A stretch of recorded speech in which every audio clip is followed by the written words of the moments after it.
Hello, fellow gardeners. Welcome back to Smart Garden, where we turn simple gardening techniques into extraordinary harvests. Today, we're diving into one of the most rewarding and cost-effective gardening secrets that can transform your fruit production: fall cuttings. If you've ever dreamed of a garden bursting with figs, pomegranates, grapes, and berries without spending a fortune at the nursery, this guide is for you. We're about to unlock the hidden power of fall propagation, and by the end of this journey, you'll have everything you need to multiply your fruit plants and set yourself up for an unbelievable harvest next season. Imagine stepping into your garden next summer and being greeted by abundant clusters of grapes, baskets overflowing with currants and gooseberries, and fig trees heavy with sweet fruit. This isn't a fantasy, it's the remarkable result of work you can start right now with simple fall cuttings. The secret lies in understanding nature's rhythm. Fall is the magical window when deciduous fruit plants enter dormancy, redirecting their energy away from leaves and shoots and focusing it underground where root development happens. This dormant period is your golden opportunity, because cuttings taken now have months to establish robust root systems before spring's growing season demands their energy. The beauty of fall hardwood cuttings is their simplicity and incredible success rate. Unlike tender spring cuttings that require constant misting and careful attention, hardwood cuttings are forgiving and remarkably self-sufficient. We're focusing on 7 champion fruit plants that root with exceptional reliability: figs, mulberries, gooseberries, currants, grapes, pomegranates, and elderberries. Each of these plants has proven itself as a propagation superstar, offering both beginners and experienced gardeners the satisfaction of creating new plants from simple stems. Success with fall cuttings begins with proper preparation, and fortunately, you don't need an expensive arsenal of tools. Your essential toolkit includes sharp, clean pruning shears or a knife, well-draining potting mix, rooting hormone powder, and pots with drainage holes. The sharpness of your cutting tool cannot be overstated. Clean cuts heal faster and are less susceptible to disease. Before you make a single cut, sterilize your tools with rubbing alcohol or a bleach solution to prevent introducing pathogens to your cuttings.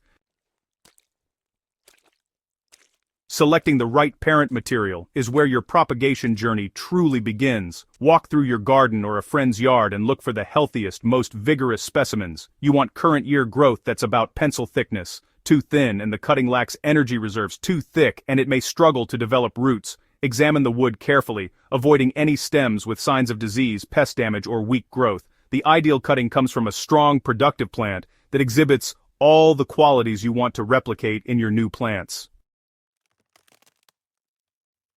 When preparing your cuttings, precision matters. Each cutting should measure between 6 and 12 inches long, taken from dormant wood after the leaves have fallen. Make a slanted cut just above a bud at the top of your cutting. This angled cut serves 2 purposes. It sheds water away from the bud, preventing rot, and it provides a visual reminder of which end is up. At the bottom, make a straight cut just below a bud. This distinction between angled and straight cuts becomes crucial when you're handling multiple cuttings. Strip away any remaining leaves, as foliage would only drain energy that needs to be directed toward root formation. Rooting hormone is your secret weapon for dramatically improving success rates, especially with plants that might be slightly more challenging to root. While many of our featured 7 fruit plants root readily without it, applying rooting hormone powder to the straight-cut bottom end gives your cuttings an extra boost. The hormones stimulate cell division and root initiation, shortening the rooting time and producing more vigorous root systems. Simply dip the bottom inch of your cutting into the powder, gently tap off the excess, and you're ready to plant. You have 2 primary rooting methods to choose from, each with distinct advantages. Water propagation allows you to watch the exciting root development unfold before your eyes, which is particularly satisfying for beginners who want visual confirmation of success. However, for hardwood fall cuttings, soil propagation is generally more reliable and practical. The ideal growing medium combines 50% sharp sand with 50% compost, creating a perfect balance of drainage and nutrition. This mixture prevents waterlogging while providing enough moisture retention to support root development through winter. Environmental conditions play a crucial role in rooting success. Your cuttings need protection from harsh weather while maintaining access to cool temperatures that keep them dormant. An unheated garage, cold frame, or sheltered outdoor trench provides ideal conditions. Alright, so when it comes to temperature, you'll want it to hover just above freezing but below 50 degrees Fahrenheit. This range allows for root development without triggering any premature shoot growth. Now, humidity is another factor to keep an eye on. It needs to be sufficient to prevent desiccation, but too much moisture can invite fungal problems. If you're using containers, a clear plastic bag or dome can create a mini greenhouse effect. Just remember to ventilate periodically to prevent mold from taking hold.